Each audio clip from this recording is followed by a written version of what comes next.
all of your permission. So good afternoon to all. Here I welcome all of you in this live interactive session. So hope in this difficult time. So here we will discuss mainly the MSc entrance examination. So let me introduce first our panel member. So here with me, Mr. Kopil Mandal, who completed his MSc in Physics from IIT Kharagpur, and currently he is in the position of assistant professor in Rani Band Government Degree College. So welcome, Mr. Kopil Mandal, in this live session. Thank you, Saugata. And Sumit De, he completed his MSc from IIT Madras in Physics, and currently he is doing his PhD from IIT Guwahati. So welcome, Mr. Sumit, in this live interactive session.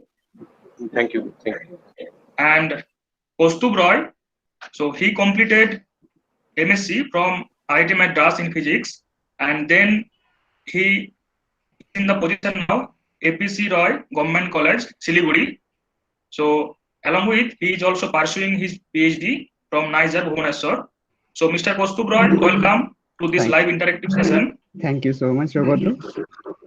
And myself, Saugata Mandal, and I am doing my PhD from IISc Bengaluru in the physics department.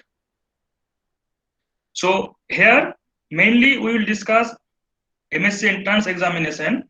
So many people are starting their preparation from BSc onwards, BSc first semester onwards. So we will go in a flow from starting the preparation, then qualifying the examination, and then interview experience, and then if someone is not qualified, JAM or some other entrance examination, then what that person will do, and later we will focus on the research and the job opportunities if someone pursuing physics as a career. So here first Mr. Kopil Mandal, he will introduce us various examinations, and like now the CBCS or choice based credit system is implemented all over all the colleges across the India. So when one should start his preparation for this entrance examinations and how they will start, so that he will discuss. So Kopilda, now mic is over to you. You can discuss. Yeah, thank you, Saugata. Am I audible, Saugata? Yes, you are audible. Yeah. So thank you. At first, it's really a privilege to sit with such collection of talents like Kaustubh, Saugata, and Sumit. And but dear students, it's actually for you. And if you have any questions, you feel free to ask. And now, as you are in this discussion, maybe you are now in the live discussion, or maybe you are watching it later in YouTube channel of Saugata.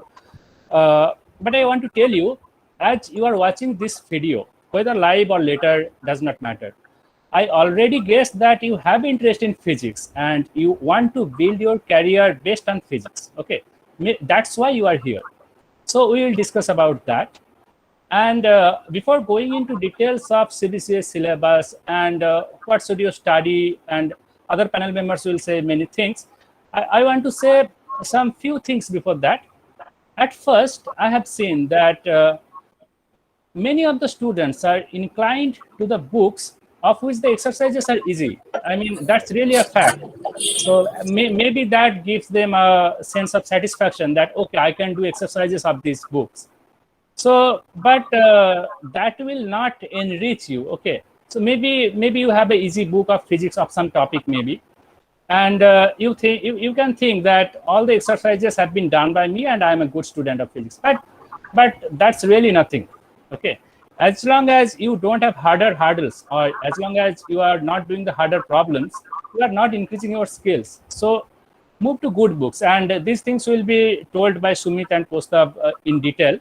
So first thing is that and then the second thing, as in my college and in various other colleges I have seen, many of the students who have come to physics honors or who have taken physics as a major, they come from a non-English medium, some maybe Bengali medium or Nepali medium or some Marathi medium, Malayalam medium. Okay, so many of the students are not good at English at the very first stage, and they find physics difficult only because of English. So to them, I suggest my suggestion is that you can see some really good YouTube videos are there. I mean, videos of Brian Greene, Brian Cox, World Science Festival. Those videos are there, and you can see. Okay, so for other participants other than panel members, I would suggest to keep your mic switched up, and when you have a question, you can switch on your mic in the question answer session. Okay, so you can really see these videos and seeing the videos of say Brian Cox or someone else's interview will not only enrich you but also will inspire you. Okay, and if you even can't do that, at least go for good Hollywood movies, science-based Hollywood movies like Interstellar or Gravity. Do those in your free time, of course. Okay, so because English is not really a problem, but then again, when you will go for interview, you have to give interview in English, and there will be no scope of any other languages. Maybe some little bit of Hindi, but that's not a choice. Okay, so those things are there.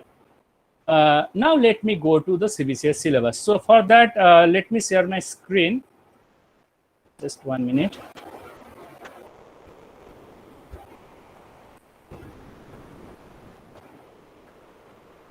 So as Shogata is managing the meeting, so let me ask. So Shogata, can you see my screen? Yes. Yeah. Okay. So that is your CBCS structure. So at first, I will start with last year students because they are more engaged now with JAM or JEST such students, such kind of exams. But before that, let me tell you one thing. Why it's named CBCS? Because it's choice-based credit system. And when you are in the last year of CBCS syllabus or last year of your physics honors course, you don't really have a choice in your last year. Okay, you have to make all the choices in first year or second year or first 4 semesters. So, but still, let me go for the last semester at first, and then I will go to the first semester, second semester, and gradually onwards. So, students, because I think most of the students who are here or who are watching this video are in the last year or in fact in the last semester, because as per now, in most of the colleges, 6th semester is going on. Okay, so I will go to 6th semester syllabus and what you should read with more care. You should read definitely everything. So see, there are 2 things, right? At first, your core subject and department-specific elective subjects. Now, in your department-specific elective subjects, you have physics of earth, you have biological physics, you have nanomaterials, and you have communication electronics. Of course, you have choice. You can choose either physics of earth or biological physics, but it sometimes depends on colleges also. But it does not matter what you choose. Physics of earth, none of these DSE subjects will come of 6th semester only, of 6th semester DSE subjects. So I am connected, I guess. So go right. Hello, Sogata, am I connected? Yeah, it is visible. Yeah. Okay. Thank you. So actually in online, it's sometimes harder to feel that I am connected. Okay. So it does not matter which department specific elective you are choosing. None of 6th semester DSE courses are going to come in JAM or JEST or in any other graduation based exam. Most of the graduation based exam does not choose those in your syllabus. Now, statistical mechanics. Of course, you have to study hard statistical mechanics because this is going to come in your JAM or JEST exam, and statistical mechanics will help you in every other in many other era of physics in your master degree. So, say in quantum mechanics or in thermodynamics, statistical mechanics is a must. Okay. Now, electromagnetic theory. You already have done electromagnetic theory in your 2nd semester course.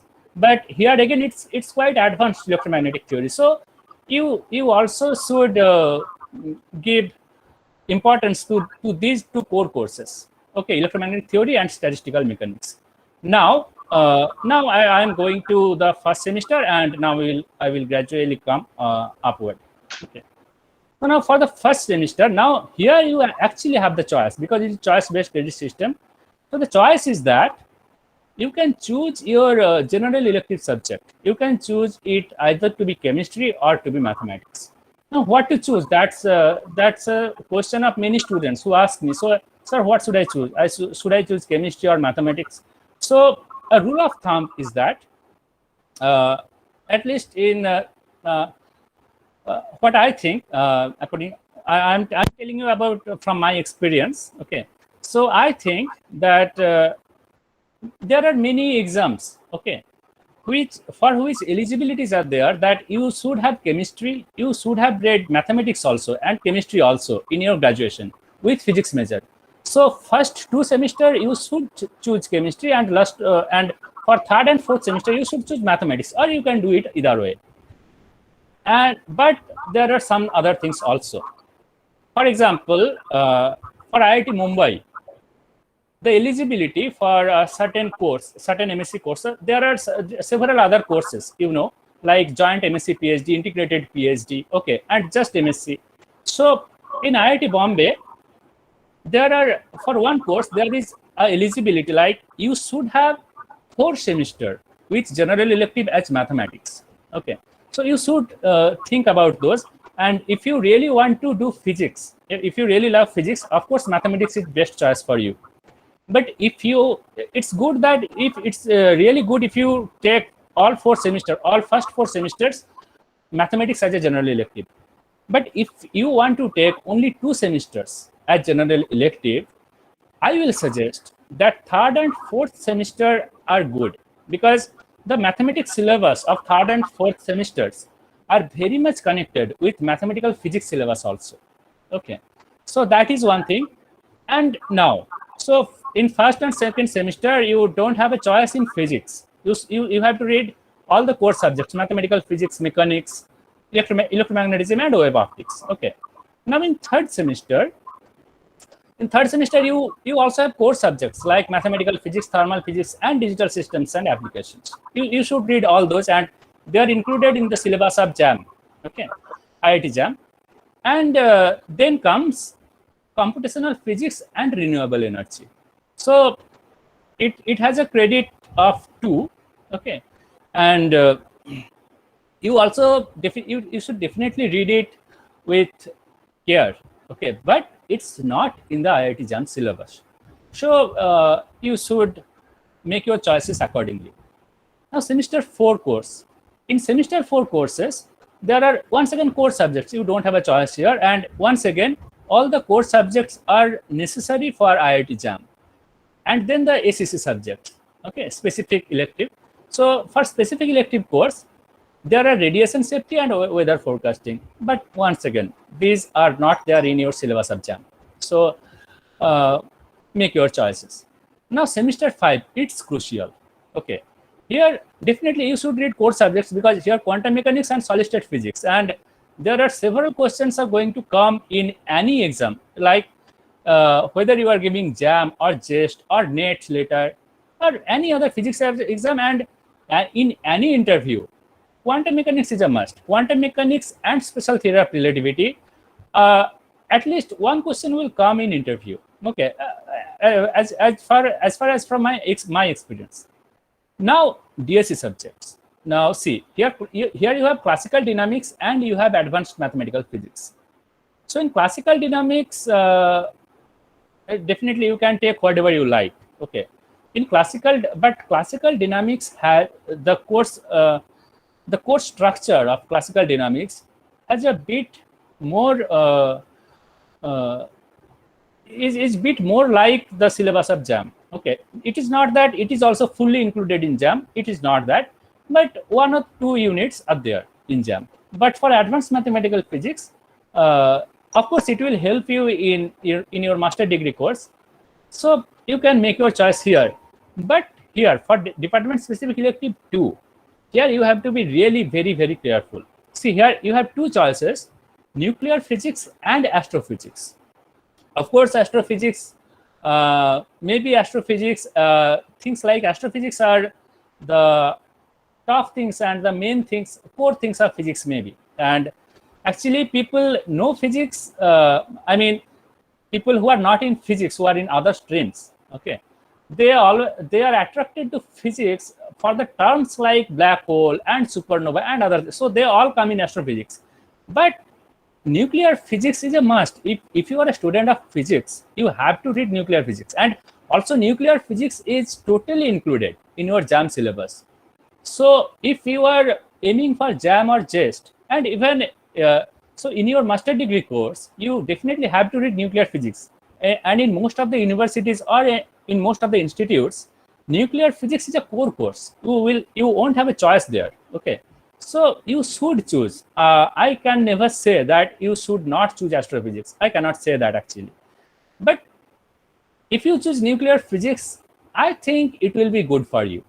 Okay. Of course, astrophysics is also good, but as for graduation, nuclear physics will be a better choice. So that was it. And now I am closing my presentation. Okay. Now see, I have told my things, and Sumit and Kostab are there to tell you about books and some other things also. And if you have some questions about these things, you can ask me later. And if Sougata want to ask anything, or if I should tell anything more, Sougata, you please tell me. Sometimes students are asking that which time is the perfect time to focusing on the preparation on JAM or JEST? Yes. Whether they will start on fourth semester or like this. So yes, I should have mentioned that, so I forgot that. Yeah. So of course, if you are a first semester student, do it from then. It is definitely the best time. But if you are in the last semester, or if you are in the middle semester, okay, there is no discouragement for you. You can start from wherever you are. But if you are in first semester, start reading good books, start doing harder problems from first semester onwards.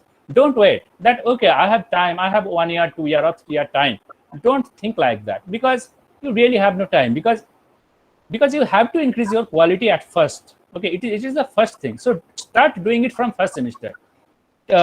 Take physics journals, many physics journals, and in intermediate courses, 10+2 level, many of you have taken the journals like Physics for You and other things. Okay, I would suggest that take the journals again and do the problems. Okay, because it will always make your basis clear.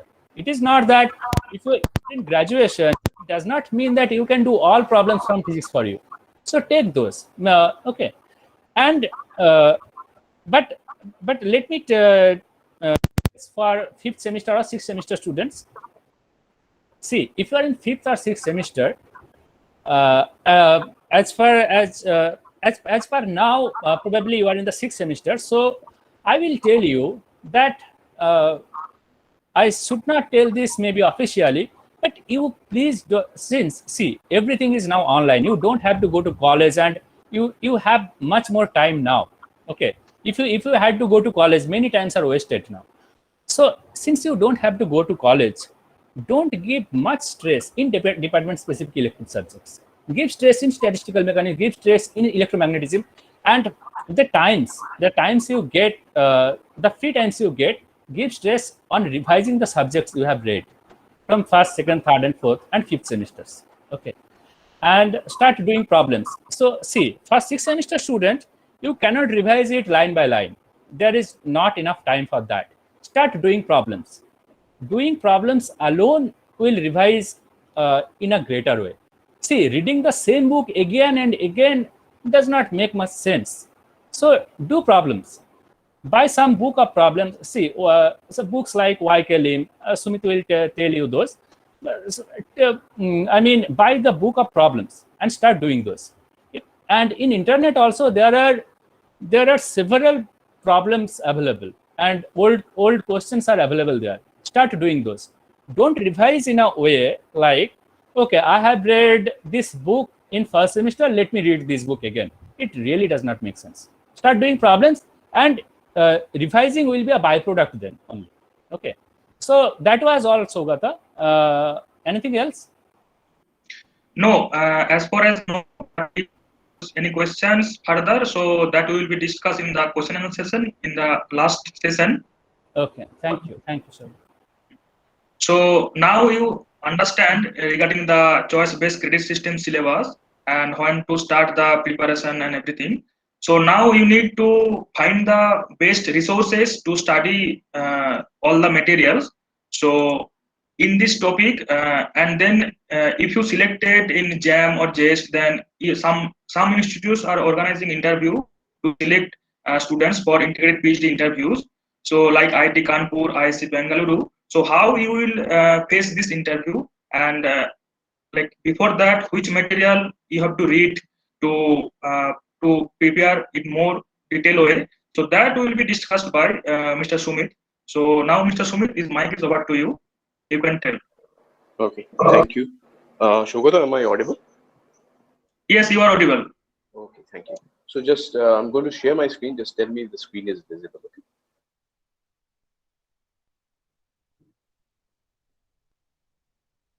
So is the screen visible? Yes, your screen is visible. Okay, thank you. So good evening, everybody. I am Sumit De. So what I'm going to basically talk about is the general references that you need for your competitive exams, or in any sense, not even competitive exams, but basically these are, I mean, references that are geared towards an understanding of physics in its more or less generic sense. So let me first of all give a word of warning. So the references that I'm going to show here are not an exhaustive and a complete reference. Okay. So many more references will either be provided by your professors or your seniors or your peers. So this what I'm actually showing is a reference of references. Okay. And again, I mean, do not worry about the number of references that have been provided to you. Ultimately, given the time frame that you are under, you're going to basically use one or two books, right? So this list is basically geared towards the fact of helping you choose the book according to your tastes and preferences. See, many people have different tastes and preferences, and the books are written accordingly to that strengthening conditions. So this list is basically geared towards that fact. Okay, so let us start with the basic. Let us start with the first four or five fundamental pillars of physics. That is classical mechanics, electrodynamics, quantum mechanics, statistical physics, and mathematical methods. Okay. So for classical mechanics, and this is entirely a personal and a biased list. Okay. So you should not take this with a, I mean, you should take this with a pinch of salt. Okay. This is entirely a biased and my own personal list. Okay. So let's start with classical mechanics then. So in classical mechanics, one of the standard, classroom tested books, by classroom tested, I mean the books that have been used in classrooms semester after semester in different organizations and institutes, and they have more or less shown to yield good results among the students. So one of the few classroom tested textbooks that I as per se know are number one, Douglas Gregory, John R. Taylor, Marion Thornton, and Klepner-Kolenkow. So out of all these books, my personal preference has always been Douglas Gregory because of its fantastic, problems as well as line of reasoning. I find that book to be of my own personal taste. But at the same time, John R. Taylor, Marion Thornton, and Klepner-Kolenkow are more or less classroom tested textbooks. Then you also have a recent textbook by Tom Kibble and Frank Berkshire. Tom Kibble, as you know, is a very famous physicist who is well known for the Higgs mechanism and the recent Nobel Prize, even though he did not receive the Nobel Prize, but he was one of the first who predicted the Higgs mechanism. Then if you actually are a person who is more into student-friendly textbooks with very rich calculational details and the calculations being shown explicitly, then what I would refer is the books by Jakob Schwichtenberg, which is No-Nonsense Classical Mechanics, and a book by Walter Greiner. So I mean, again, referring to the advice given by Kopilda, so this list actually contains exercises that are good. I mean, they are really good in that sense. And if you attempt these exercises with honesty, definitely you will benefit from them. Okay. Now, all these first lists have been basically geared towards undergraduate texts. So, but sometimes the undergraduate textual definitions are incomplete in the sense that physics is actually an link of chains. So somewhere or the other, you need to know something more. So just as for the sake of completeness, I have listed some graduate level textbooks, but which are extremely illuminating in that sense. And one of the first textbook that comes into mind is the enormously popular Landau literature. As you should know that Landau was like a legendary physicist, Russian physicist. So his mechanics, which is actually a very short 200-page book, is actually very famous and extremely good. Then you have a very standard and a canonical textbook by Herbert Goldstein, and a very different textbook by Cornelius Lanczos. Now, as Kopilda mentioned, in his advice regarding the need for exercises and textbook regarding problems. So I have listed some books that entirely contains problems or whose entire focus is regarding problems and their solutions. So one of the very famous references is YK Lim series. Then you have this book by David Morin, and then you have a book by Lange and Perrius. Okay. So finally, now in this age of internet, you obviously have video resources, and you should use these video resources to your advantage, because as the days pass by, more and more people are coming up with their own video resources, and you have open, and the benefit of these video resources is that they are open source. You don't have to pay any money to gain their advantage. So the first reference that I would provide to you is by Professor V. Balakrishnan.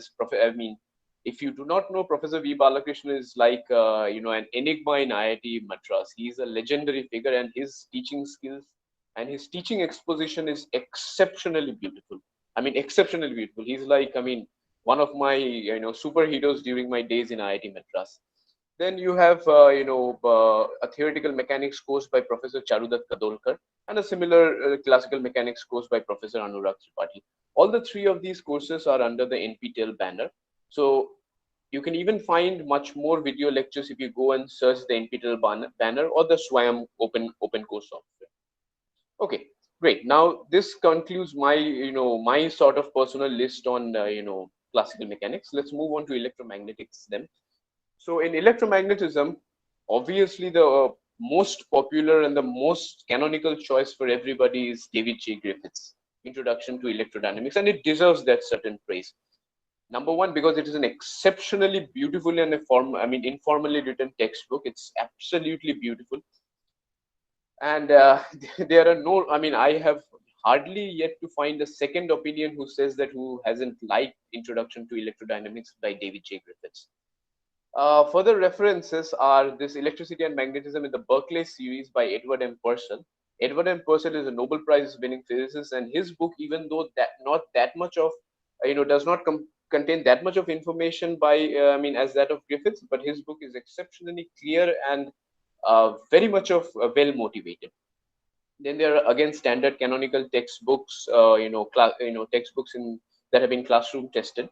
In that reference, there is Lorraine and Corson, there is Panofsky's Phillips, there is Grant and Phillips. Now, again, if you are a student who wants, a much helpful hand in the sense of the calculations have been spelled out in details, things that have not been left, or the algebras that have not been left to you to fulfill on your own. For that case, you can refer to Ashok Das' book by Lectures on, Magnetism, and you can also refer to Jakob Schrittenberg. So again, challenging but graduate level textbook in this, department is by the very famous J.D. Jackson, John David Jackson. As the fundamental, it's just the standard, the gold standard as far as classical electromagnetism is concerned. There are also other books, but I won't drag you too much into that. But then again, if you want, problems for practice, then you again have the YK Lim series. You have the book by Carolina Ely and Zacharias Krikengost. You have a book by Professor Ajoy Ghatok from IIT Delhi, and Professor K. Tyagarajan. So these are the references for problems, solve problems in electromagnetism. Again, coming back to video lectures, you have this, video lecture series by Robert D. Koch-Mello. So this video lecture was given in the African Institute for Mathematical Sciences, and the speciality of Robert D. Mello-Koch is that he explains the concepts in a very nice and a subtle way. I mean, his explanations are one of the most beautiful that I have come across. Then again, following basically Griffiths, you have the video lectures by Professor D.K. Ghosh. You have professors, it's the same video lectures by Manoj K. Harbola and Nirmal Ganguly. And again, these the last three are basically under the NPTEL banner. Okay, so this concludes my list of electromagnetism references. So now coming back to the quantum mechanics, which is one of the most sought after sections when you go into interviews or in examinations. So this is like the gold standard. So here also again one of the most popular choices is David J. Griffiths, that is Introduction to Quantum Mechanics. But on a personal note, I would say that I did not actually like that much of David J. Griffiths' exposition into quantum mechanics, because in a sense, I mean, because this book of Griffiths actually emphasizes more on the wave mechanics. And one of the hindrances that I feel in wave mechanics is that it does not explain too much of the underlying mathematical structure of quantum mechanics, which is actually linear algebra. So there are many other references so now the quantum mechanics introductory textbooks have basically split in the sense that one of them goes via the approach of wave mechanics and one of them goes via the approach of linear algebra through the Dirac's bracket notation.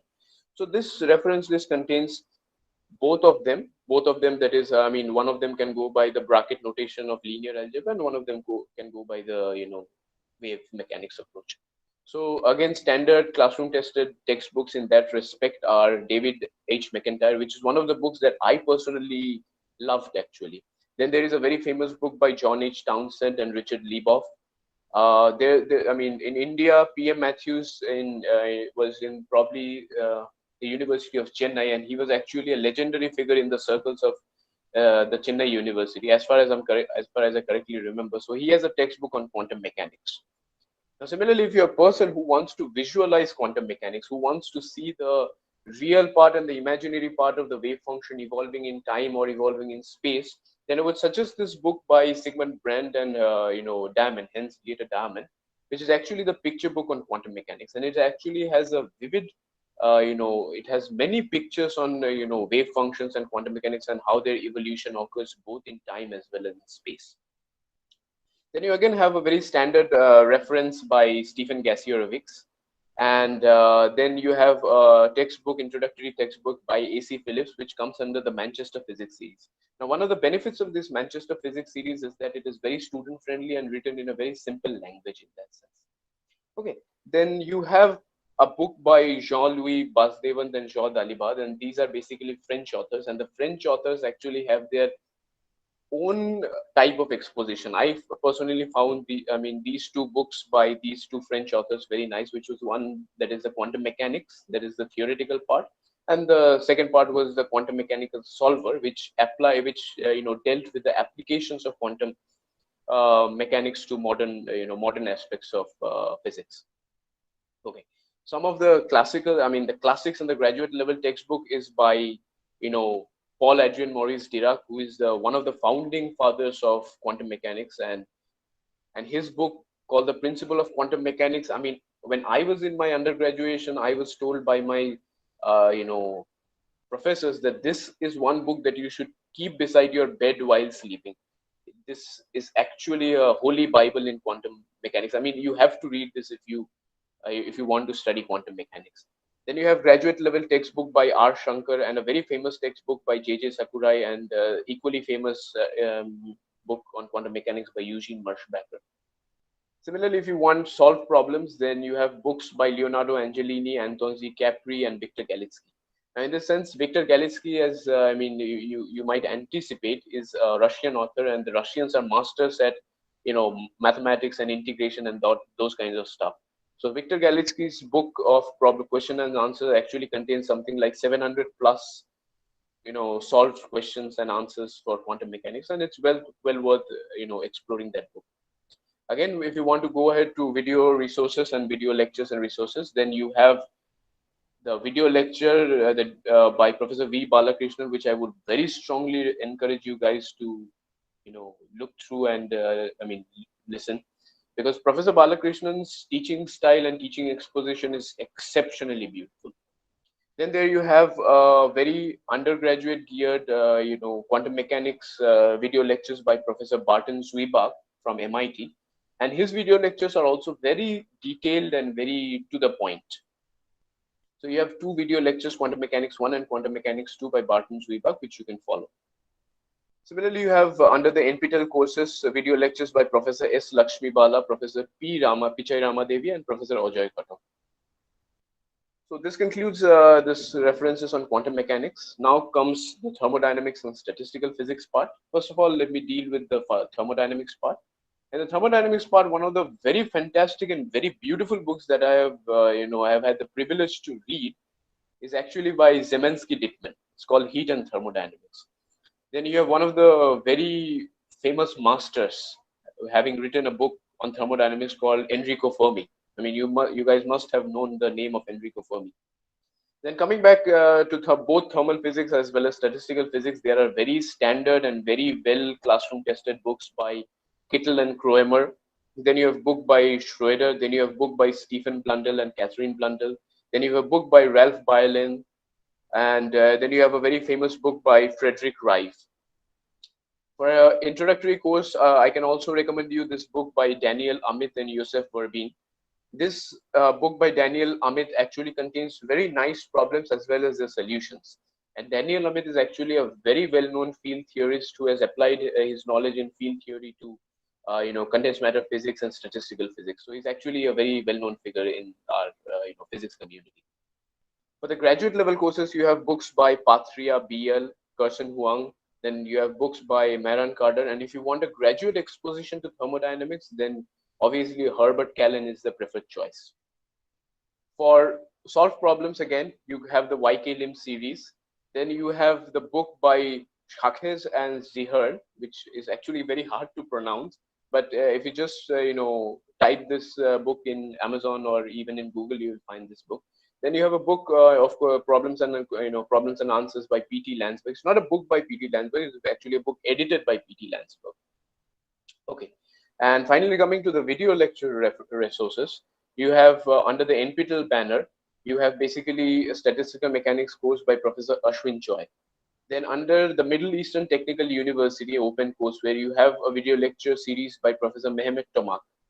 Then from the MIT open course, where you have a video lecture series by Professor Mehran Carter, as Mehran Carter is again a very well-known towering personality in the field of statistical physics.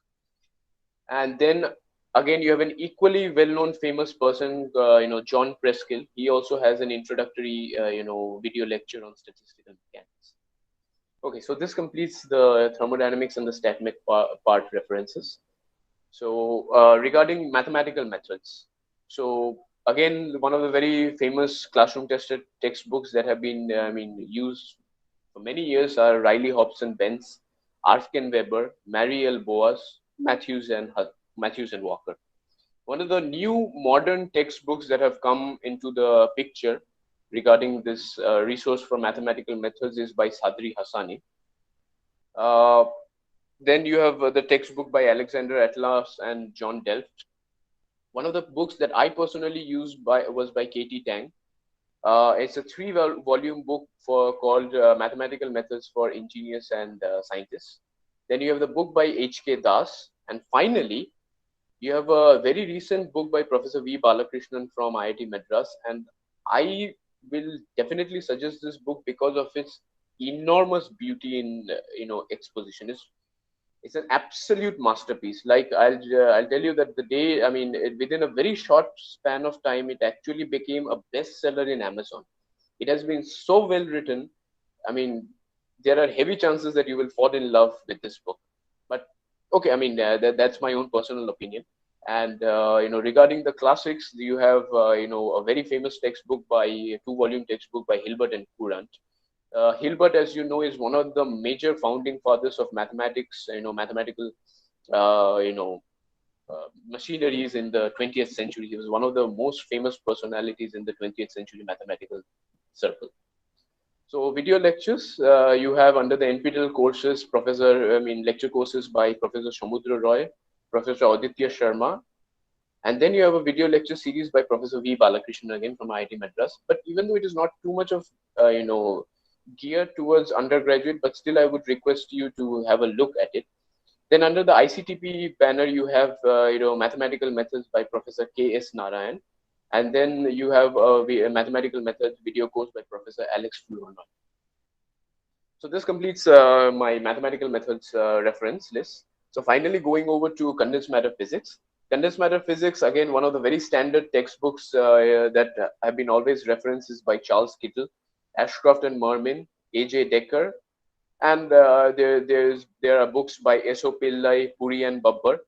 A very recent and a modern textbook is by Steve H. Simon from the Oxford Solid State Basics. So a few of the video lectures that you will find on YouTube are those of on solid state physics are those of by Professor Manoj Harbola and Professor Satyajit Banerjee. Then there is a video lecture series by Professor Amol Kumar Das, both under the NPTEL banner. Regarding this book by Steve H. Simon, he has an exactly same video lecture series, called this, for solid state physics under the Oxford Postcards. You can find that on YouTube as well. Then under the ICTP banner, there is a very nice video lecture series by Professor Sandros Candolo. And then there's again a very detailed video lecture series on solid state physics by Sergei Frolov. Finally, coming to electronics, which is not actually my forte, which has been got through the inputs of our panelists today. So you have textbook by Albert Malvino, Boylsted and Nashelsky, and this electronics reference list actually contains both the analog as well as digital part. Then there you have textbook by Millman Halkias, you have Streetman and Banerjee, you have Thomas Floyd for the digital, you have Maurice Mano again for digital, and you have RP Jain for digital.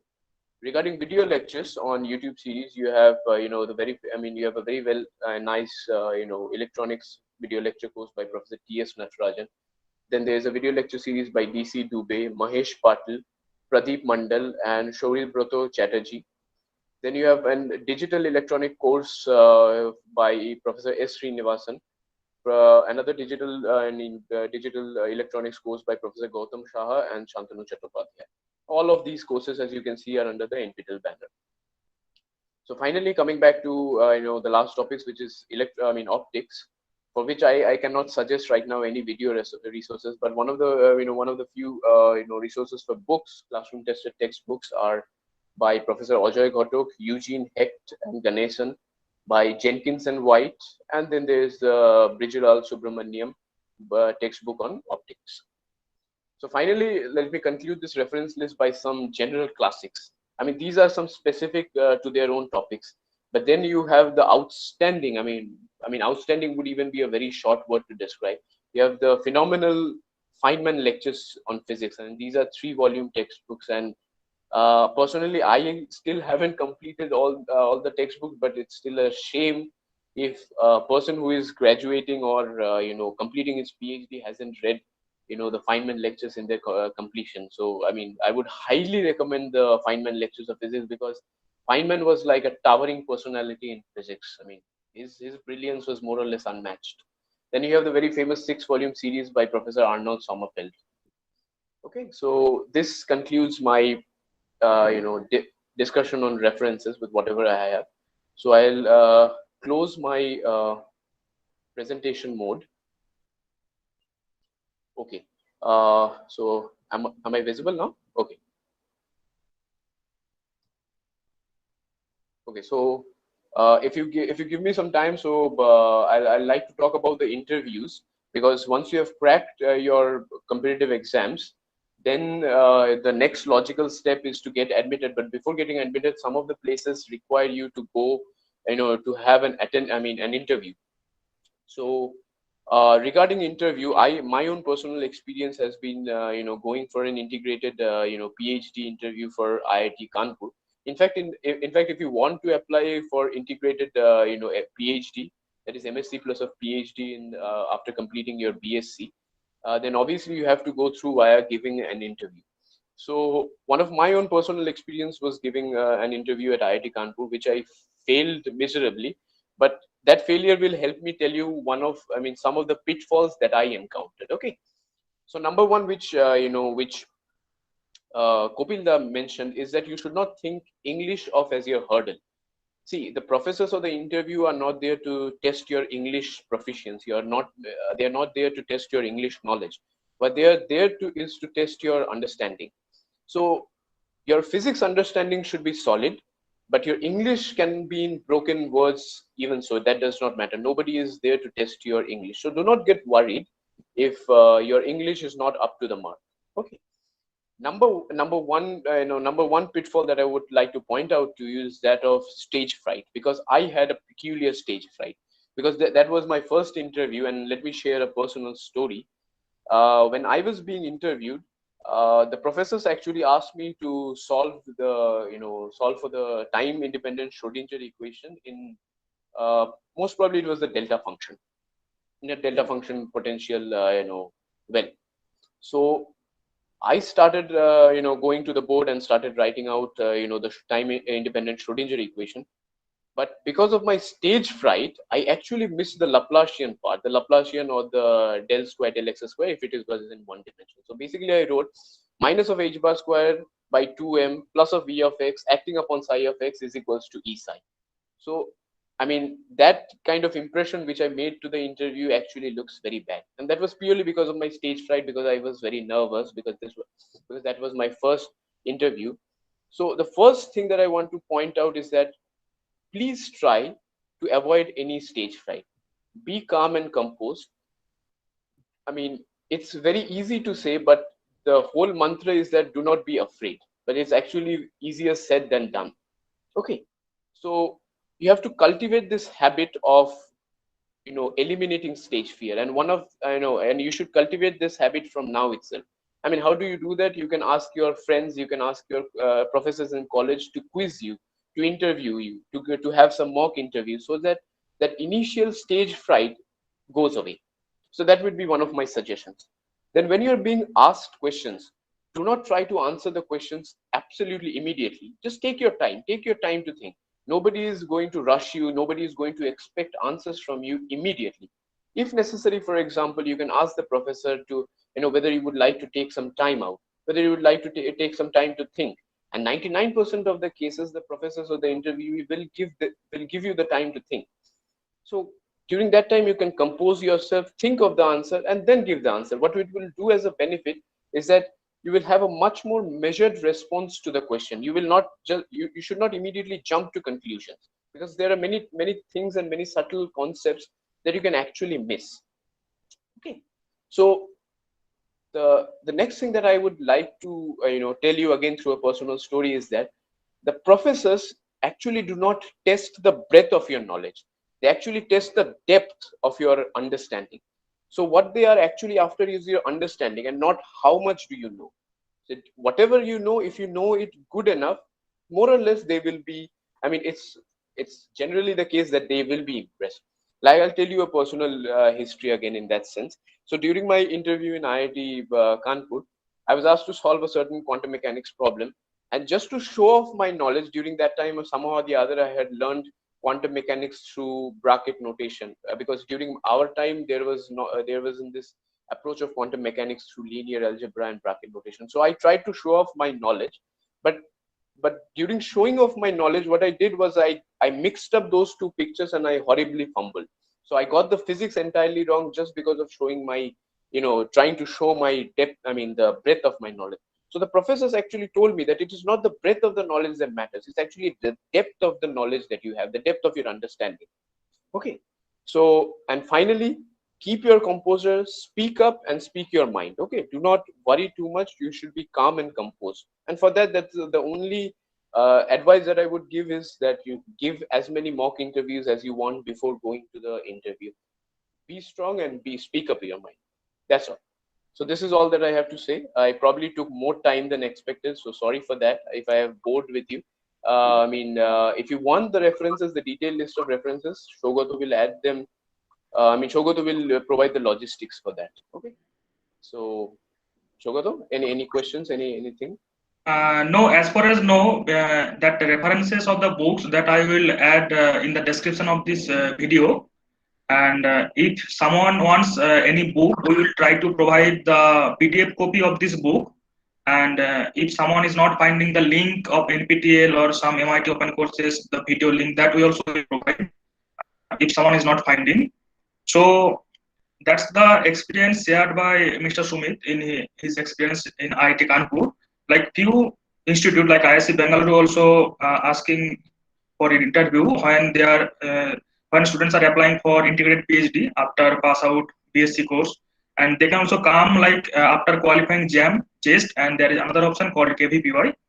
So that is another story. So for example, if someone is not qualifying the JAM, then there is no need to demotivate the student. So then what else the opportunity options that person have, or and what is the other possibilities has in this topic, Mr. Kostu will discuss.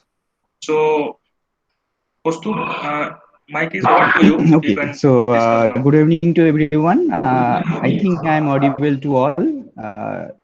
Is it Sogoto? Okay. Yes, you are Okay. audible. So what I assume that already you got a like very good idea about how to read and what to read.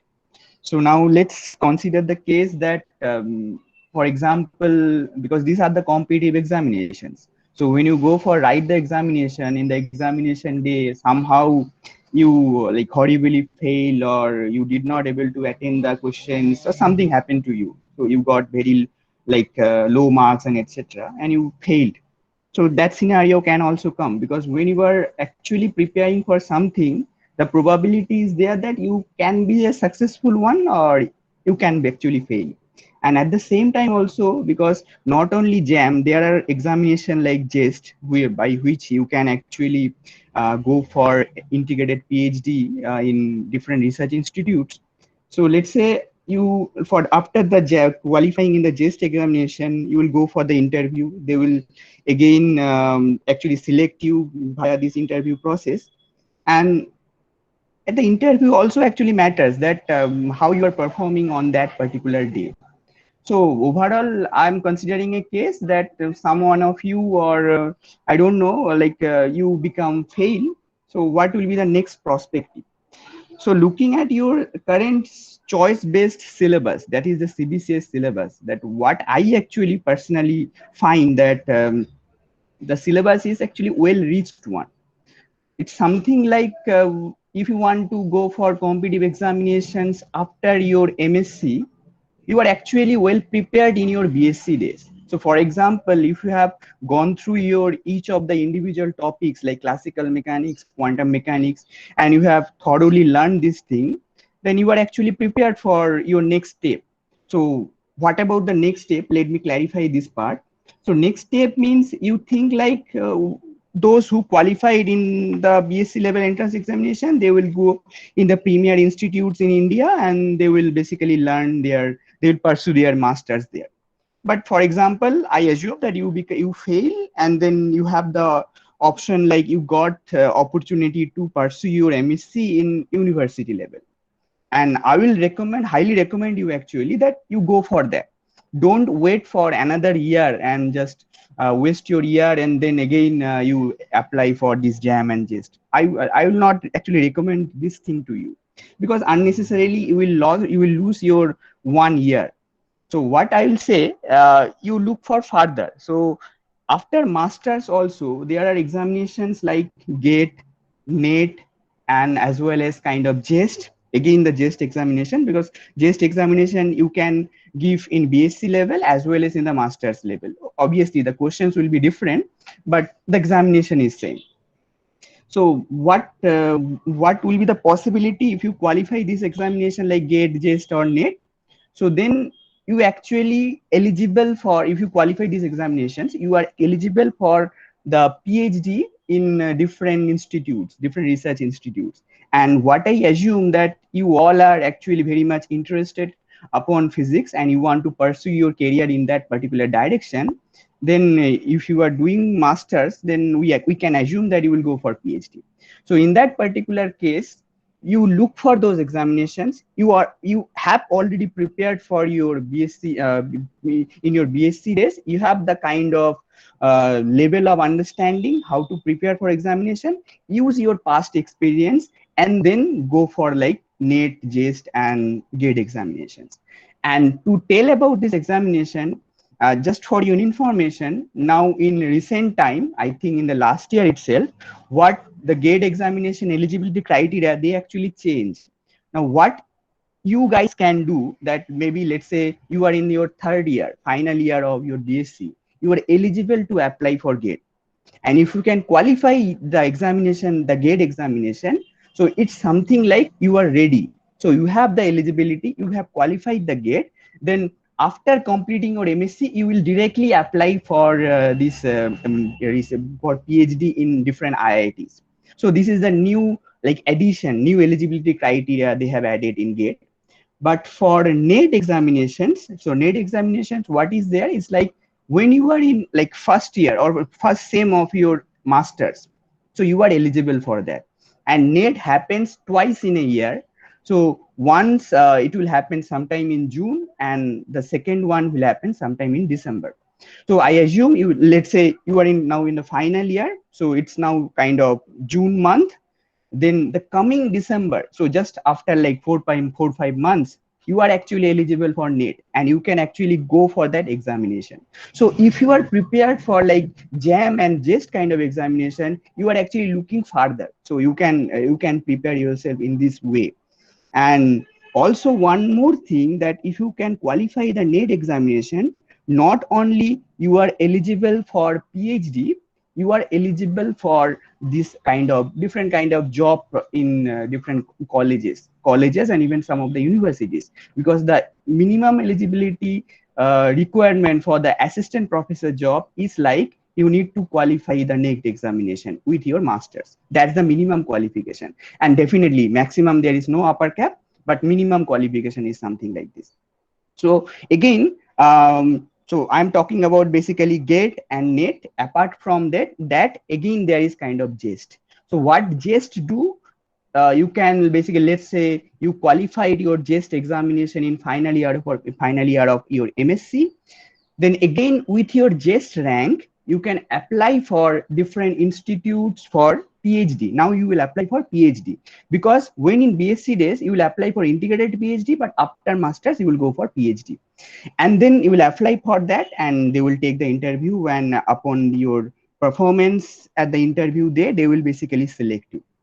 So that's about the JEST examination. And one more examination I must tell, that is the TIFR examination. So Tata Institute of Research, you know that this fundamental research, this TIFR has their own exam. Actually, they will conduct their own exam, and upon the performance of that examination, they will basically select. And definitely after qualifying the TIFR examination, they will again conduct the interview, and you need to qualify the interview. So you can understand that interview is going to be an integral part of your life if you are looking for a career in physics.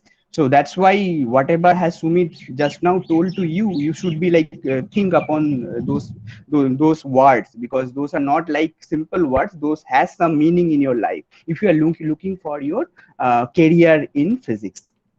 At the same time, I'm every time I'm talking about this kind of interview and everything. So in interview, in some of the institutes, what they will ask for, they will ask for the recommendation letter. So what actually the recommendation letter do? Let me tell about this. So for example, let's say you went for the interview, and you have a kind of stage phobia, and you did horrible performance, and that's why your actual talent was not judged properly.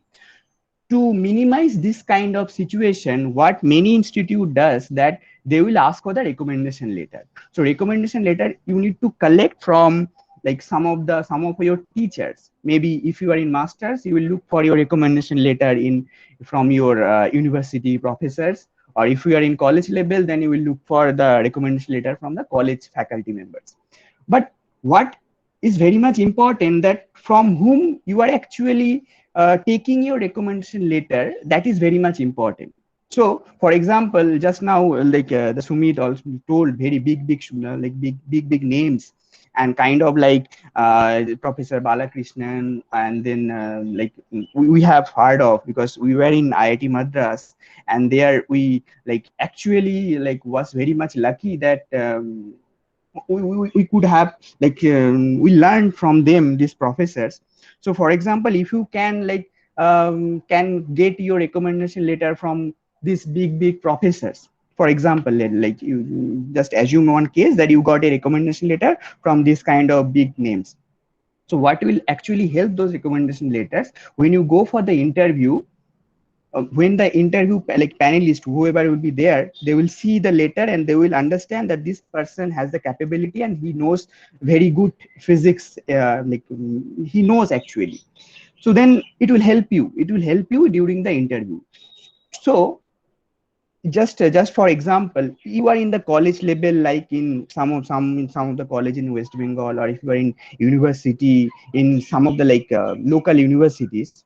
So then to collect those recommendation letter from this kind of big names, so what you need to do basically, so to get those kind of recommendation letter, you need to do kind of something called the internship, because internship always helps. So internship is something that in each year, like in summer as well as in the winter, these premier institutes like IITs, ISERs, and like TIFR, so what they will do, they will conduct kind of this kind of program where they will ask for the applications throughout the country, and they will ask that you all the students apply for it, and they will basically shortlist from them. And after shortlisting, you will be actually assigned to some of the professors with whom you will do some kind of research kind of work, and then you will also learn, and that will be basically exposure to you, and you will also able to know that person, and that professor is also able to know you. So that mutual interaction will help you in that direction, that later part when you will go for the interview in your integrated PhD or PhD, whatever case. So then you can ask for the recommendation letter from those professors. And if you can collect those recommendation letter, of course, to get those recommendation letter, you need to really perform well. It's not something like you go for the internship, you are doing nothing, then definitely that professor will not give you the proper recommendation. So if you can work good, you will get good recommendation letter. You go for the interview, give that letter, the interview panelist, whoever will be there, they will read, and they will basically see that, okay, this person has done really well in his like BSc days or master's days. And that helps your interview and everything. So that's or like kind of summary of the picture, that what a person can do if he fails in the BSc level, and he can actually go for good research institutes after the MSc. But with this, I want to add one more thing, is something like not only in India, you can also apply for abroad as well. And to apply in the abroad, so you need to give the examination kind of GRE or TOEFL. So there are different examinations. If you can qualify in those, and there are different eligibility criteria as well, then you can look for your future research career in abroad as well. So there are versatile ways to go. So that's why you should not be demoralized if you have failed to get this kind of premier institutes in your masters. So you actually look further. So there are many ways to achieve it. So one thing which is very much essential which is very much essential actually, it is that you need to understand the physics. Whatever you are reading now, can you actually visualize those? If you can visualize those, and there is no bar which can actually kind of resist you to do big in the near future. So that's all I want to actually tell you, that don't look for the results, just prepare yourself. Definitely maybe today or tomorrow you will be successful, and that day will feel like, okay, I have done something, I have read something, and I have understood the physics, that's why I am here. So that's actually matter the most. And telling about this, now I want to tell Sougata to tell something on this research aspects, like what about the research aspects and everything. So he can summarize those things. And now I want to ask Sogato if I need to tell anything more. No, Kaustubh. As far as now, no. But later in the question and answer session, if someone is asking any questions, then we will discuss in detail. Okay, so then over to Sogato. Yeah. Okay. So as everyone mentioned that you qualified some entrance examinations and then you doing your masters, or then after complete your master's degree in physics, many people don't want to do masters in physics. They also want to do after BSc like masters in electronics or masters in communication or masters in radiology physics. That also can be done. But the main thing is that if you want to come to the research, then the main thing is that you have to qualify something. That means either GATE or JEST or some TIFR examination. So, if you qualify GATE, as Kaustubh mentions, in the third year of UG program or BSc program, you can also qualify GATE, and later you can apply after completion of your MSc. So that GATE score is valid for 3 years, and IITs and this are conducting, IJARs are conducting 2 times in a year interview. So you can also apply. That means 6 times you can apply if you qualify 1 time. So, and there are various, now there are 23 IITs, and there are many IJARs, ISC Bengaluru, more IIT, NITs. So anywhere you can apply, and then you can choose accordingly in your whatever area of interest you have. Accordingly, you can do your PhD. So that is the, and also as Kaustubh mentioned, you can also go abroad for PhD program. So in that case, you need in USA you need to qualify GRE or TOEFL exam to go to USA or something. So that GRE exam is valid for 5 years. So if you qualify once, you can apply for till the its validity ends. That means for 5 years.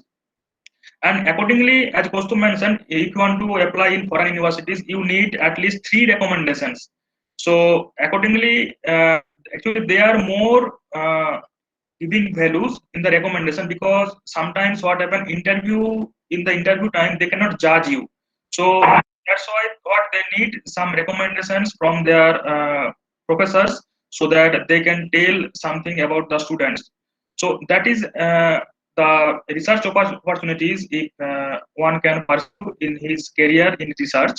So another opportunities is the job opportunities. So what else job one can get if someone is completed his MSc in physics? So the main thing is that, as Kaustubh mentioned, that if you qualified NET exam, so you are the eligible to apply in the colleges for the assistant professor. And another thing is that if you qualified the GATE examination in a good score, then you can apply the DIA Park, the Bhabha Atomic Research Center. In that scientist position, you also can apply. And one more thing, in the DRDO also recruiting some scientists on the basis of GATE score. So if you qualify this course, if you have good scores in that case, you can also apply to this job opportunities case. And one more thing, if you do MSc project on the basis of some good sophisticated instrumentation, then some IITs also are calling for placements, and then in that case you can some companies also can hire you in this case. And there is one more program like called DRP program at BRC. So if you qualify, if after passing the MSc, so there is a common entrance test. So if you qualify in that entrance, and then you can apply for the DRP program. So in that case, they will provide you a 25,000 per month stipend, and then you after 1 year they will absorb in the area of medical physics.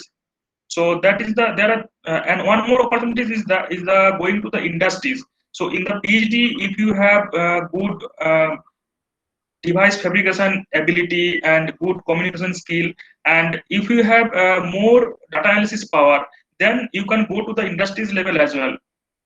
So there are three aspects after doing MSc. One is for going to the job in the academia. Another one is the in the research. Another one is the going to the industries.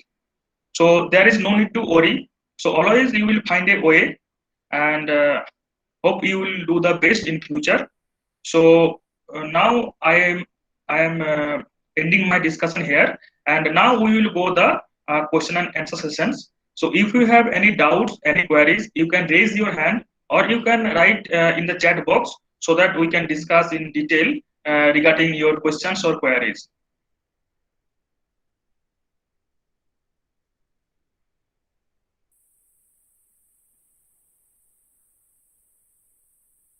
So any questions from audience? Uh, if anyone wants to ask any questions regarding from BSc to MSc and something, so you can unmute your mic and ask questions, or else you can raise your hand, or you can write in the chat box, whatever method you can do.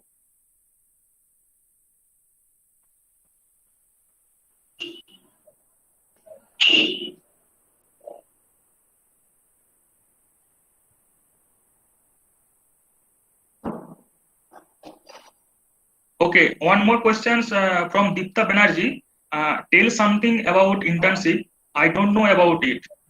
Kaustubh, can you tell about internship, like regarding that? Okay, yeah, sure. So about the Deepka's question, so what you asked about the internship. So internship is something, let's say, for example, if you are looking for the internship in the summer, it's in the now in the lockdown situation. So I can assume that if it is like kind of normal situation, so what happens that for summer internship, the institutes like IITs or ISERs, they will like give their advertisement on sometime March or April. You need to actually look for these advertisements, and upon seeing those advertisements, they will give some deadline. You need to apply for it. You have the eligibility, something like I assume that you are in some colleges or universities, so then you can apply for it, and they will basically shortlist by seeing your CV, or maybe looking your marks. It depends actually upon different institutes. And if you are looking for internship in winter season, so winter means it happens sometime in December, so then you need to actually look for different institutes website sometime maybe October or September, October. Starting from September, October, you need to search their website and look for it. That's how it actually works. uh, okay, one more question is summer internship help to get selecting in PhD interview? um it's very tough to tell actually, because at the end of the day, it also matters how you are performing on the interview day. But yes, if you are doing some kind of summer internship, you will have a clear idea about what the research is and how one need to do this kind of research, because you are now in kind of bachelor or in master days where you are actually reading the textbooks, and that is you are understanding the textbooks. But about research is completely different from that. So in research, how people works, how the thing goes, that if you do internship, that will give you a like a clear idea to you. So that's why kind of say I can tell that if you have done kind of summer internship, you can get some kind of benefit, but again, it depends on your interview day. Okay, uh, so there I is questions regarding more on the internships, like recommendation letter. So one Onindo Pal, he asked that how do we get the recommendation letter from well-known professors? I think about this kind of Kopilda or Sumit, if you can answer this, it will be better. Okay, Sumit, can you tell regarding that, like how do you know that recommendation of letter from the well-known professors are Okay. more important regarding that? Okay, so regarding recommendation letters, so first of all, basically you have to apply for internships, and only after selection under that internship program will you be assigned the professor to work with in his or her lab. Uh, During that, the only obvious choice to get a very good recommendation letter from him or her is to basically work as hard as possible. Okay, so you basically do as per your best capabilities, show a very active interest in the research that you're trying to do, gather as much information upon the thing that you're trying to do, try to interact with the the researchers in the group of the concerned professor, and show your interest in that research project, because ultimately, as just Kostov said, that textbook and research are entirely two different things. Like your research work is entirely separate from your textbook learning. Research work is where you apply, where you question, where you even question that definitions, the basic definitions given in textbooks. You have to even question such kind of fundamentals. There can be chances like that as well. So when you're doing research, you're basically questioning everything. When you're reading a textbook, you're basically assuming or understanding something. So when you're doing research, you have to be very open and very receptive to the environment, very receptive to whatever the professor is saying, and try to work as hard as possible, try to not impress, but try to give your maximum. And that it's generally the case that if the professor is satisfied with you and your work and your your dedication towards the research project for which you have gone, he or she will definitely give you a very glowing recommendation. And that recommendation, as Kostov said, will definitely, if not propel you towards selection, will at least be a very clear demarcation of an advantage rather than others. People who do not have a prior recommendation letter, are are at a disadvantageous position as compared to people with a recommendation letter. Okay. Hope I have answered your question. Okay, thank you. So one more student asks one question like, if I choose integrated MSc PhD program, can I change my institution after doing just the MSc?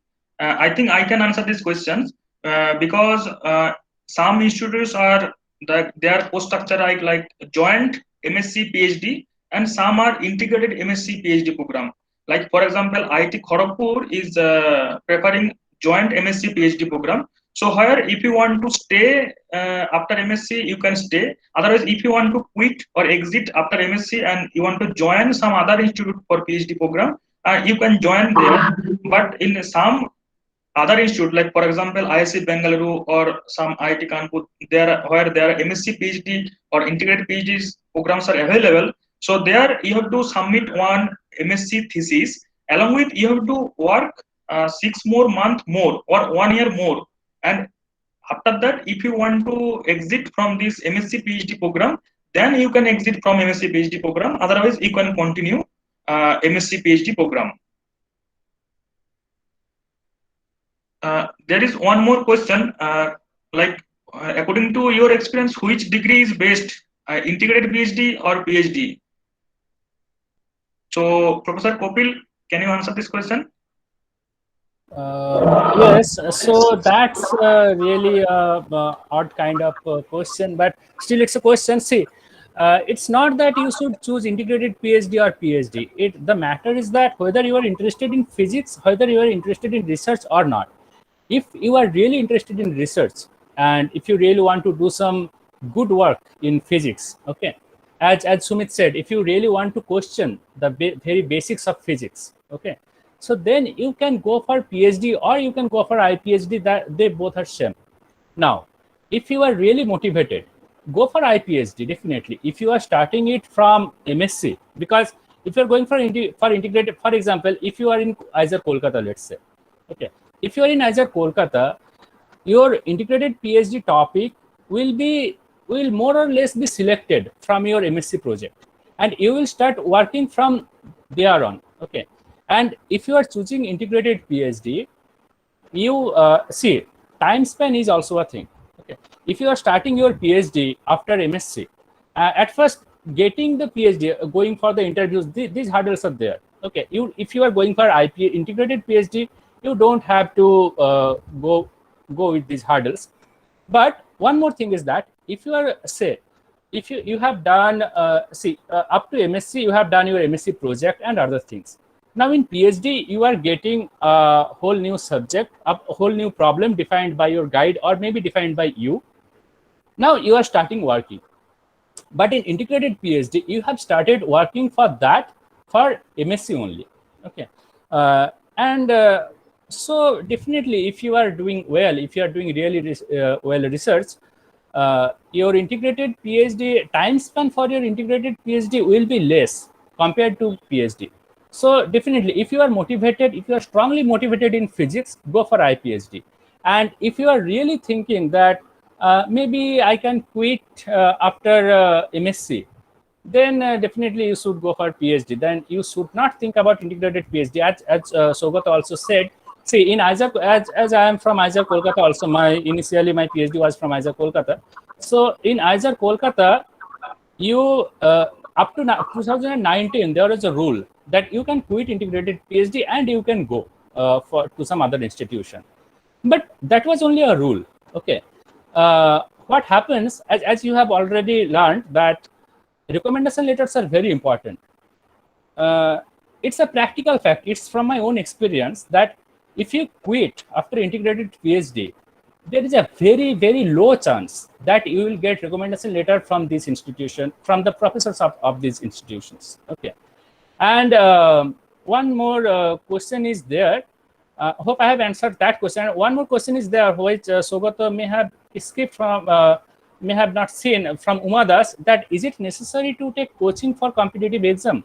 So Saugata, I think I can answer this question because this kind of questions come to me always. Okay. Yes, So, sure, you can answer the question. I skip this question. Yeah, so one thing is that, see, why you are thinking about taking coaching. So because, see, in your college, and definitely I don't know, maybe I am guessing that you are having a private tuition also, and you also have professors in college who are NET qualified, who are very much well qualified. After that, why do you need coaching? Because you are afraid to ask some questions, you are shy. Okay, these things are there. And in coaching also, same things are going to happen. You are going to be shy. You won't be able to ask questions in front of many other students. Okay, so these things will be there also. So, and see, as Sumit said, as Sumit has given you very well, some very well online resources to learn. See, our lecturer, Professor Balakrishnan, will definitely be very, very, very good than any other coaching institution. So why are you going for coaching institution? And if you really want to do well in physics, and if you think that you are unable to ask, you are really becoming shy and you really cannot overcome that, I will suggest, before going to coaching institutions, try discussing with your friends. Within your friend circle, the topic of discussion should not be something else than physics. If the topic of discussion is physics, believe me, if you are doing it for 3 years or 1 year only, if the topic of discussion within friends is physics and physics problems, so okay, I have done this problem. How? If is there any other approach you think? Such questions you can ask, and you can see in your book there are many paradoxes, like famous twin paradox in relativity and many other. So in your and you can also think about some paradoxes. So clear those paradoxes with your friends. I don't think that coaching institution is a really good idea, because the problem is not with your college teacher. The problem is only that I think that you are becoming shy. You are afraid to ask questions, because so same problem will be there in coaching institution. And if you really want a very good guide, then online resources are there. Online resources like Professor Balakrishnan and Sumit said, and many other, and lectures from MIT, lectures from Cambridge, those are there. Even lectures from Harvard, and also study materials of Harvard are available online. Okay, so you can avail those. I don't think it is actually needed. And just one slight thing I want to add. Many of you are asking about summer internship. So right now there is a summer internship which I have told to my college, to my college students. It's from Indian Institute of Astrophysics, and the poster is out, and last date I think is maybe 1st July or 30th June. Okay, and it's online. That's really a matter of fortune, that you don't have to go to Bangalore, you don't have to go to that institute, but you are getting the guide from there. So you can go for that. And that's all, Sugata. I think I have answered the question. Shogoto, I want to add something to the answer of Kopilda. You can add some. Okay. So, I mean, definitely what Kopilda says is absolutely correct, because, I mean, correct on my own personal basis, because what I would say is that I myself have went to a particular coaching institute during my BSc days, and that was because basically my parents actually coaxed me into that or forced me into that. But I'll tell you what, I actually went there only for 4 days, and I actually do not recall anything that I learned from there. It was basically I went there, I sat in the back, I did not, mingle with most of the students there, just as Kopilda said, because probably I was shy back then. But it neither did it help me or neither did it teach me anything else from what I already knew. Most of my learning came from my college and online resources, and I think that is more or less sufficient. If you're genuinely, passionate and inquisitive, not even passionate, if you're genuinely inquisitive about physics, then I do not think competitive exams will be that much of an advantage. Coaching institutes, I'm sorry. So coaching institutes are definitely not the place, I mean, are definitely the places where they will, make you solve problems in a kind of a focused way. But, physics requires more or like open discussions, debates, which you need to have with friends, professors and all. That is what is naturally cultivated in a environment in college rather than that in a coaching institute.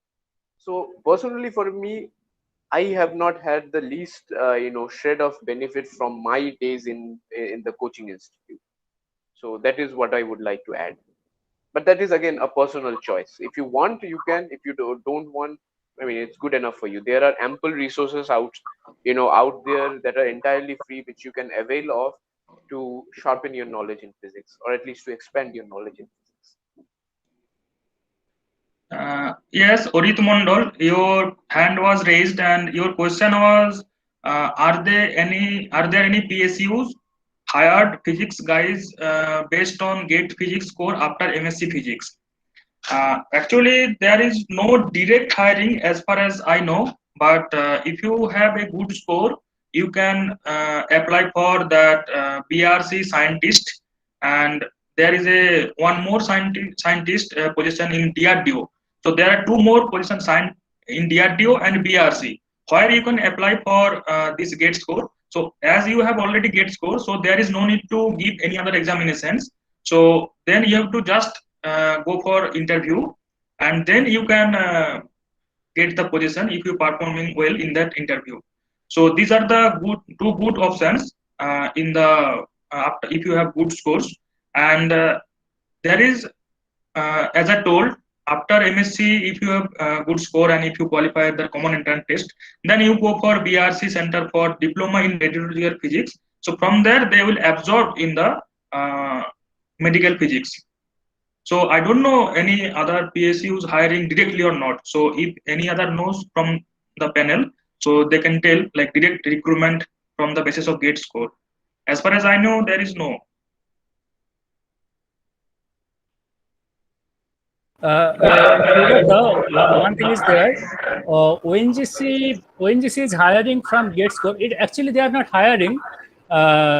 If you have a good GATE score, you can apply for ONGC. Okay, it based on GATE score only. Okay. So this thing is there only. No, the thing is that earlier till 2018 they are recruiting ONGC from the basis of GATE score. There was interview, but Okay. After 2017 they are not recruiting. Those are from MSc background. So I see. So that was not in my knowledge. Okay.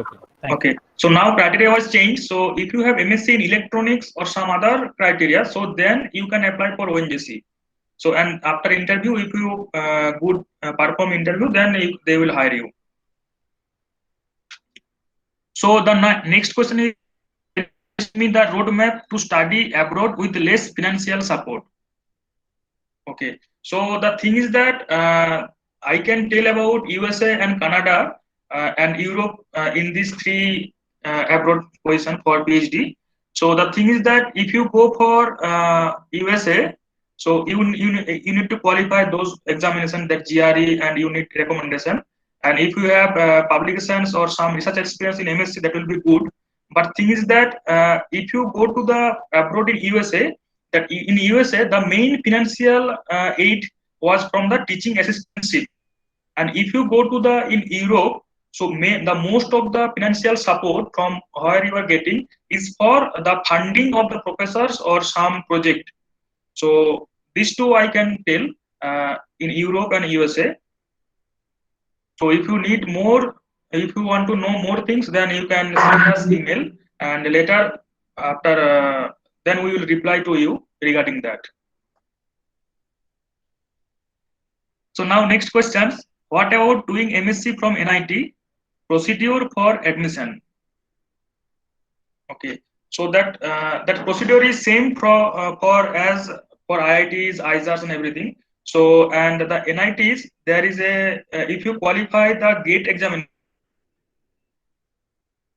if you do no sorry for MSc from NIT, if you are qualifying the JAM, and if some ranks are far from the like not in good rank but is moderate rank, so in that case you can apply for MSc. So there is a CMWN, so that common exam common process is there. So from this procedure you can join in NIT for MSc program.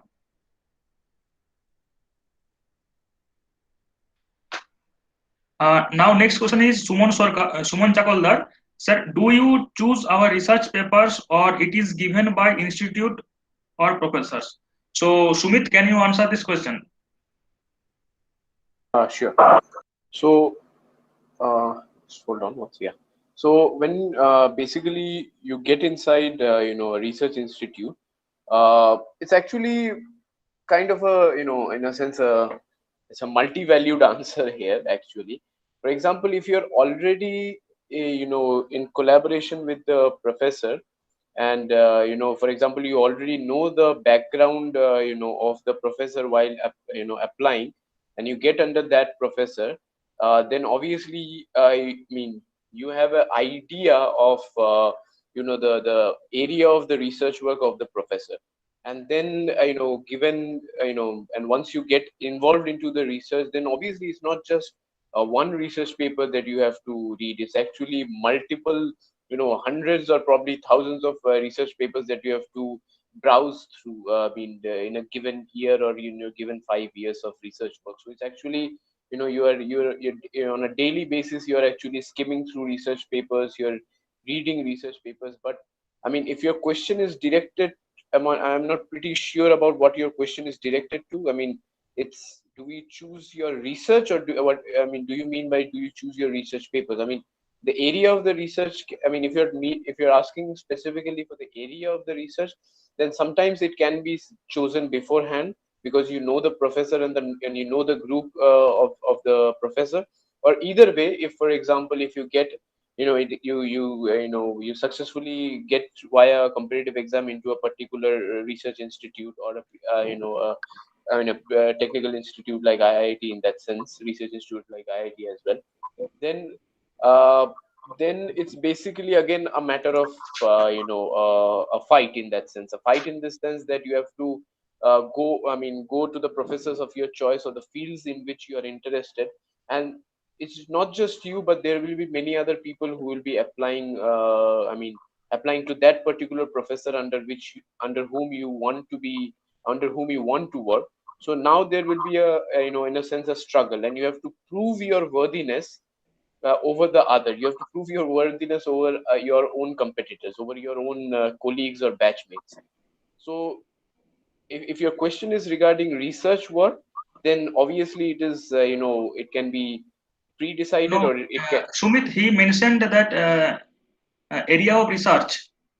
Okay, that's what I am pointing at. That's if he wants, if the question is regarding the area of the research and not the question papers, I mean not the research papers, then regarding the research, I think I mean, the way you choose is that number one, you have to be you have to love that area beforehand. You have to show your interest in that subject beforehand. Like for example, I'll tell you my own experience. Like for example, I I'm currently working on a theory of theory of gravitation. So initially, when I read about classical theories of fields and the theory of gravitation, I was actually mesmerized. So I actually decided that this is going to be my research area. And so when I got into IIT, I had to pinpoint the professors who were working in that particular area, and then I had to approach them, and then I had to advertise myself, then I had to give again some interviews before them, and then when they were satisfied, and then they thought that okay, this person, he or she can do work under our under our group, then this is how you basically you get inside your research. Otherwise, from your internships and or from your recommendation letters, if you already know the research group, then it can be a very smooth transition. Otherwise, cases can be that you do not get your choices of research group. You may have to transition into some other areas of research as well. Cases have been like that as well. Okay, if I hope I have answered your question, but if somebody wants to add to this, please do so. Okay, I think no. So there is one more question from Rahul Deep Kaur. So after completion of PhD, what are the various options available after that? So although I don't have any, I didn't completed my PhD till, but I know there are main three options. For example, if you complete your PhD on the device fabrication in the device structure lithography, then easily you can go to the industrial R&D sector. That is one case. Another case, you always come to the teaching and for colleges and universities as you completed your PhD. Another option is that you go for abroad, you pursue research for postdoctoral experience, and then later you can also apply for IITs, NITs, and IIC Bengaluru or IJARS. So main three options you have. So accordingly, you have to choose which way you want to go. So those three options I can tell as of now.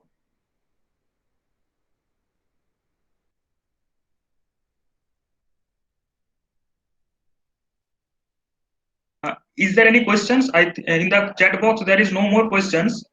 So anybody have any doubts or queries regarding our these sessions? I just want to add. Hello. Yes. Okay, I think it's echoing. Okay, fine. I mean, regarding just some addition to your answer that you gave regarding after the completion of PhD. See, normally, normally people, once they go into this arduous journey or this, in a sense, quite difficult journey of 5 years, you are basically investing 5 or more years in a PhD upon a particular research topic. Okay, so that means you are dedicated enough towards research. That is quite a given option. That is, I mean, that's quite a given that you are basically dedicated towards research in physics, and that is why you're basically spending 5 years over a particular research. Okay, so now once your PhD is over, it is quite quite implied that you would want to gain your research skills even more. Okay, so for that, basically, the next option is basically a postdoc, where you basically become in a sense a free agent. Like the last highest degree that you get is that of a PhD. But now once your PhD is over, you're basically one of the highest degrees that you get is a PhD. After that, there are basically no degrees. You become a free agent. You basically now become a postdoc. You apply to various research institutes, and you increase your research skills. You become much and much more of a working physicist in the modern era.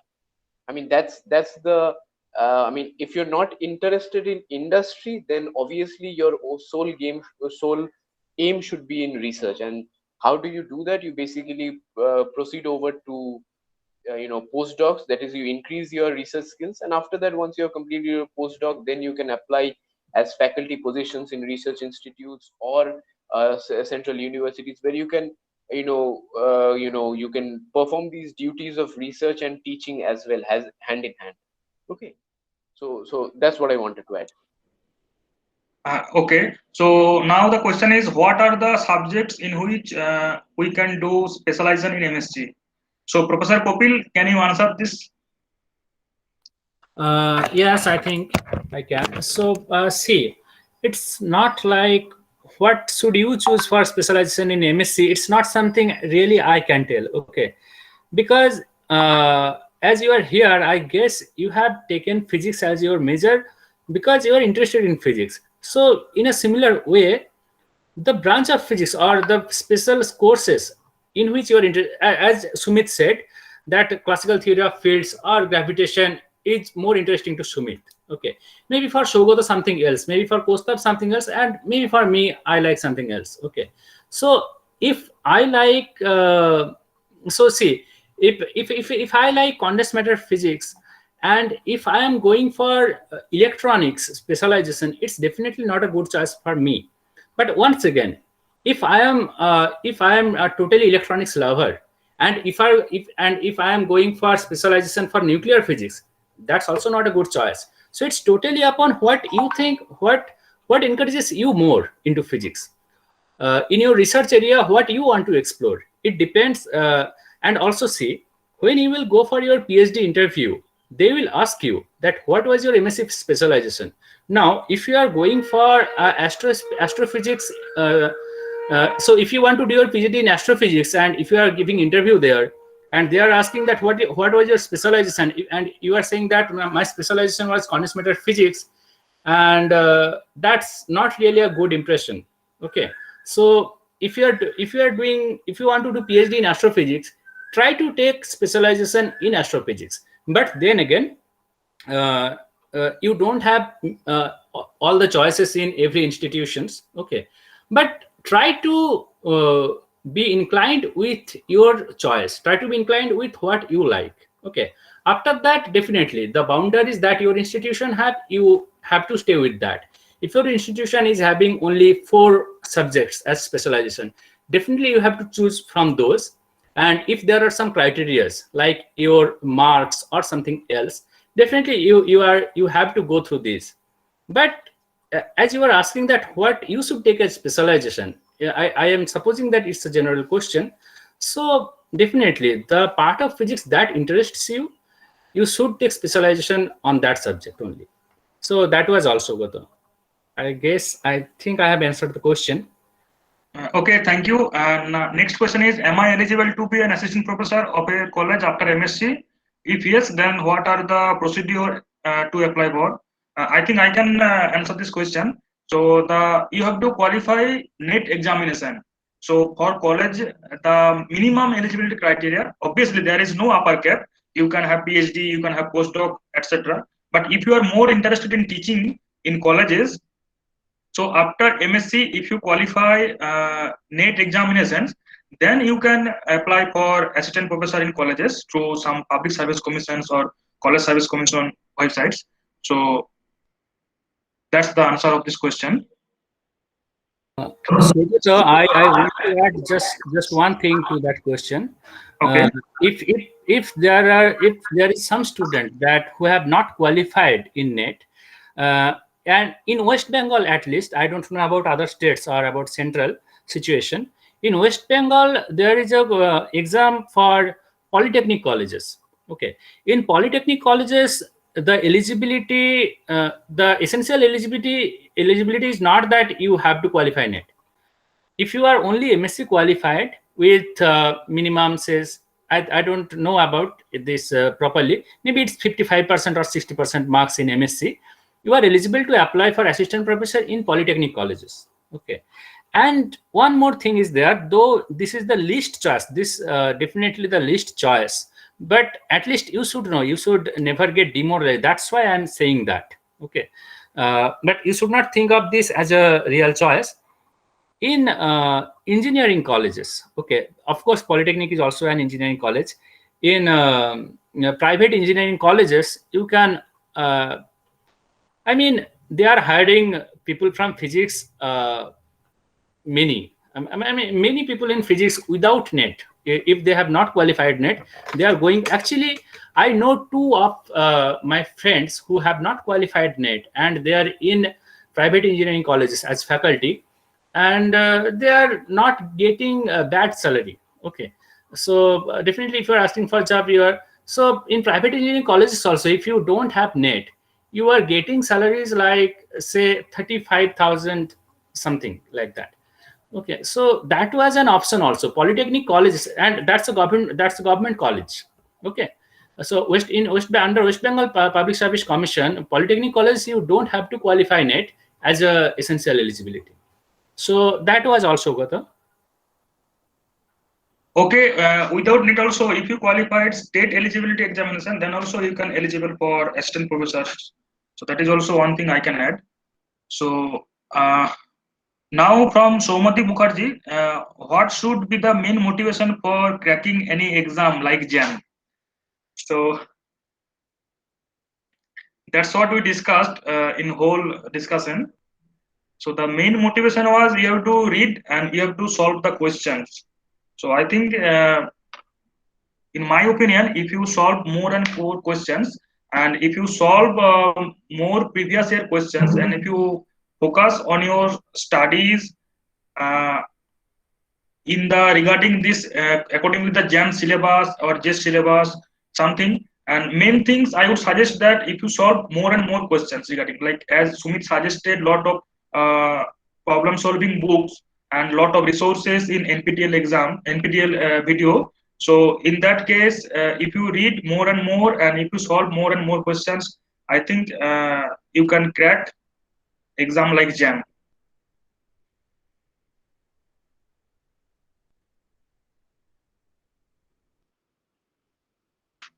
Okay, someone raised a hand. So can you say what is your question? Like I didn't understand who raised hand.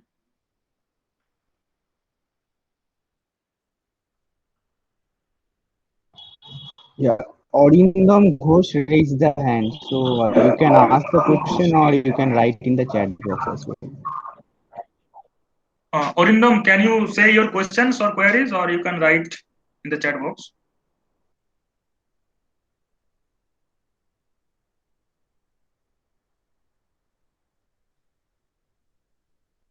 Orindam, can you hear us? Like, okay, maybe by mistake he raised his hand. So, any other questions or queries regarding our discussions?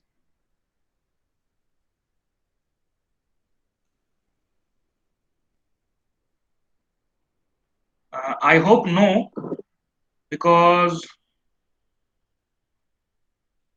okay, someone raised his hand. So, what is your question? Can you tell? Hello, sir. Can you say a few words on scholarship, PhD scholarship like PMRF and etc.? So your voice is very low. So can you speak louder? My question is regarding the PhD scholarship. So, can you say a few words about the PMRF scholarship, the procedures, and other scholarship, if any? Okay, so for PhD admission, there are the scholarship amount are same except the PMRF scholarship. But for PMRF scholarship, the criteria is changing year to year. So the last year, if you have uh, studied IITs and if you have CGPA more than 8 or 8.5, that I'm not sure, then you can directly apply for PMRF fellowship, and the amount is quite high, like 70,000 initially. Accordingly, it will increase like get I think yearly 2 lakhs for contingency amount. So from there you can buy some instrument or do some experiment, something, or you can attend some conferences. And for example, and others scholarship, those are joining through GATE or CSR, NET, UGC, and or JEST. So they are all are getting same scholarship. Initially 31,000 per month, and later after 2 years 35,000 per month. And if you have external fellowship other than GATE or JEST, then you will get and you are staying outside the hostel, then you will get HRA. Accordingly, the HRA amount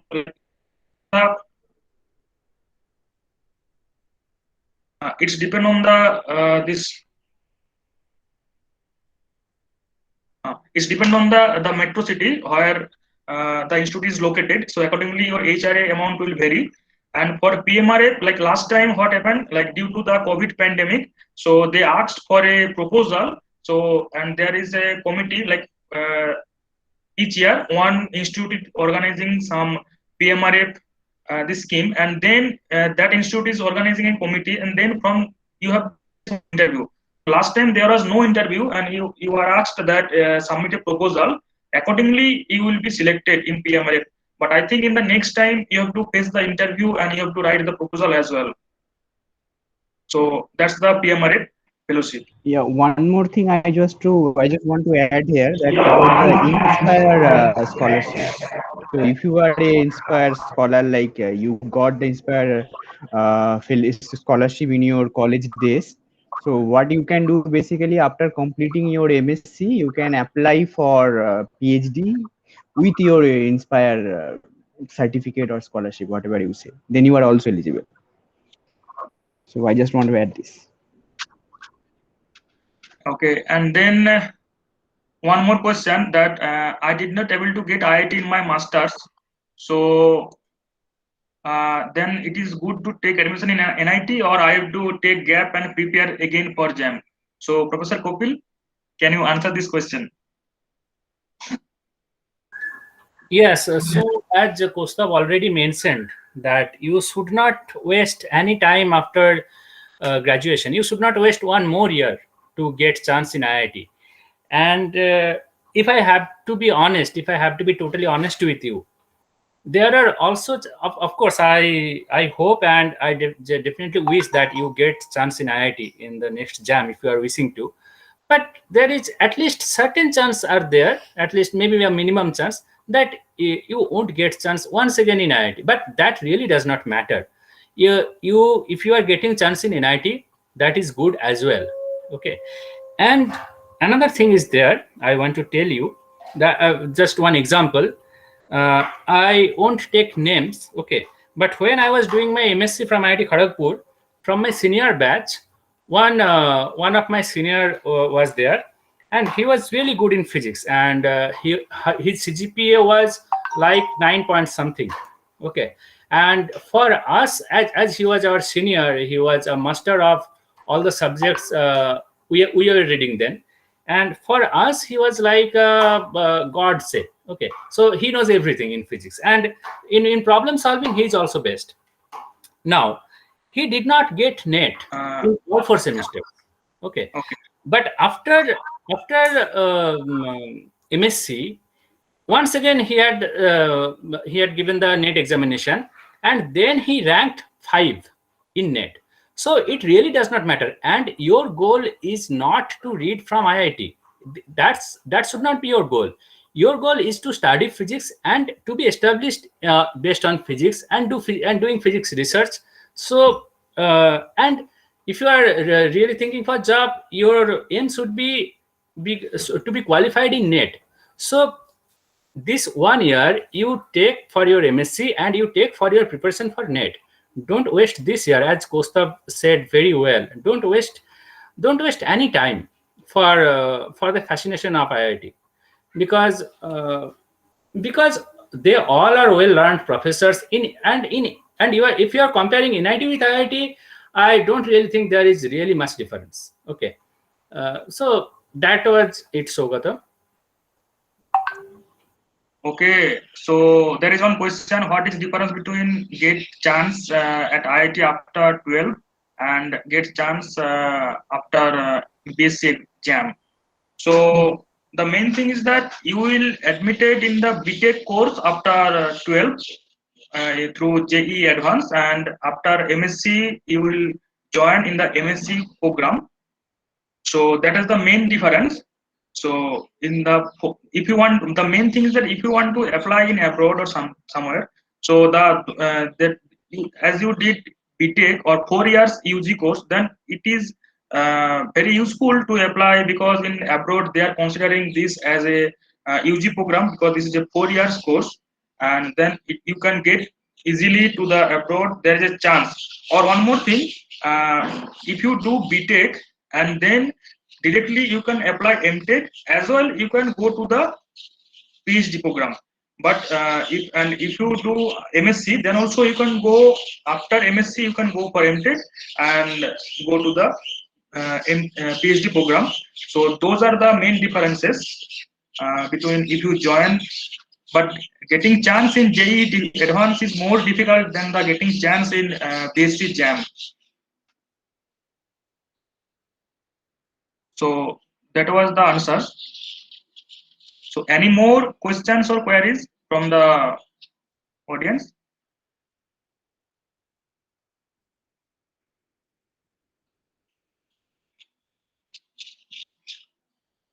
Okay, I think there is no more questions. So we will, we are at the very end of our session. So if there is no more questions, then we will end up our session here. So thank you our panel members for joining and giving their support. So you can ask always to us. We are very friendly, and you can whatever email ID I gave in the chat box, you can note it down. Along with, I will write my Facebook page details or YouTube page details.